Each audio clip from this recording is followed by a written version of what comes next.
The Shin is the last but one letter in the Alefbeit. Resh, Shin, Tav. And this position teaches us that personal salvation is possible right up until the end of somebody's life. The malefactor on the cross next to Jesus discovered this, and many thousands have since. Jesus said unto him, Verily I say unto thee, today shalt thou be with me in paradise. Luke 23:43. We could think of men on the battlefield, maybe injured, alone and afraid, turning in their last moments to Jesus. None would have been rejected, as Jesus promised. And the Shin is positioned right next to the Rasha, the wicked man, the bad man. And this teaches that even the wicked man can be saved in an instant.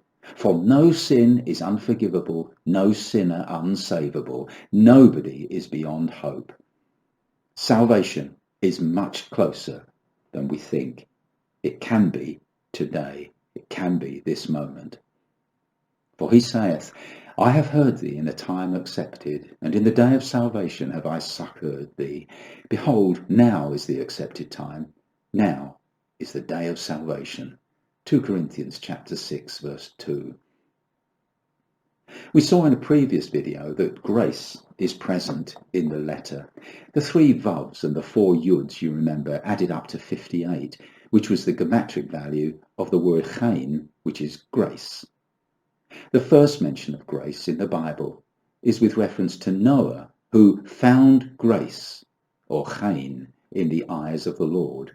Genesis chapter 6, verse 8. Interestingly enough, the word for grace is chain, that's grace, and it was the first mention of it in the Bible is in Noah, and Noah's name is spelt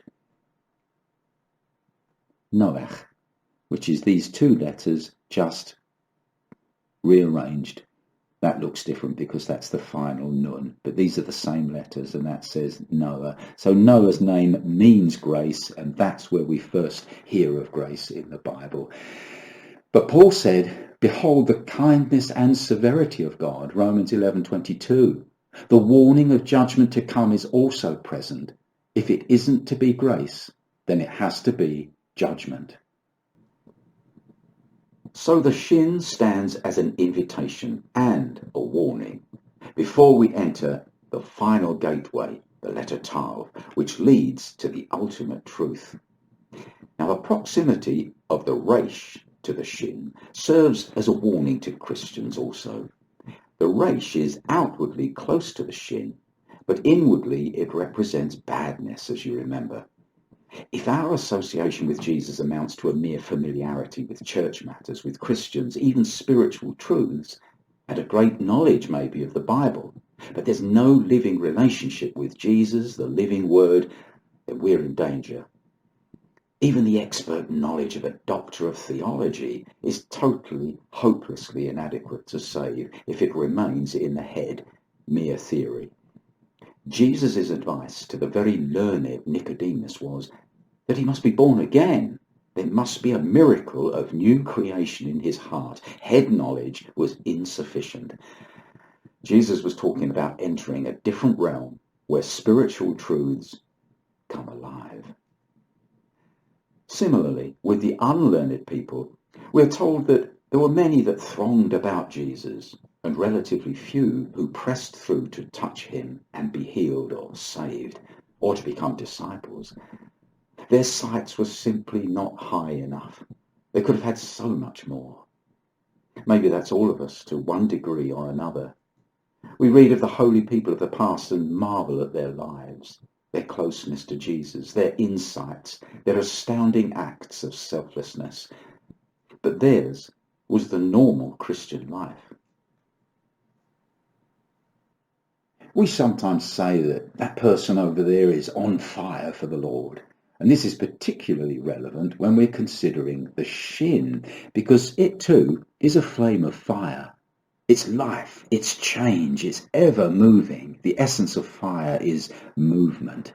And there is a word which begins with the Shin, which is Shana, which means year. You've heard of Rosh Hashanah, that's the head of the year or the new year. This derives from a word meaning cycle. And there's another word, not so well known, Shinui, which means change. You see, the Shin is a fire, it's movement, there's a restlessness, there's a constant movement of the fire, there's change there. Now, you may have seen Jews at prayer rocking backwards and forwards. You may not know, but there's a name for that, as there is for everything. It's called shockling. They're moving backwards and forwards, and it's said that they're expressing their consuming desire to be involved, body and spirit, in their devotions. So that's interesting. You know, the movement of the Shin, the activity that's in the Shin, is kind of like a warning to us, really.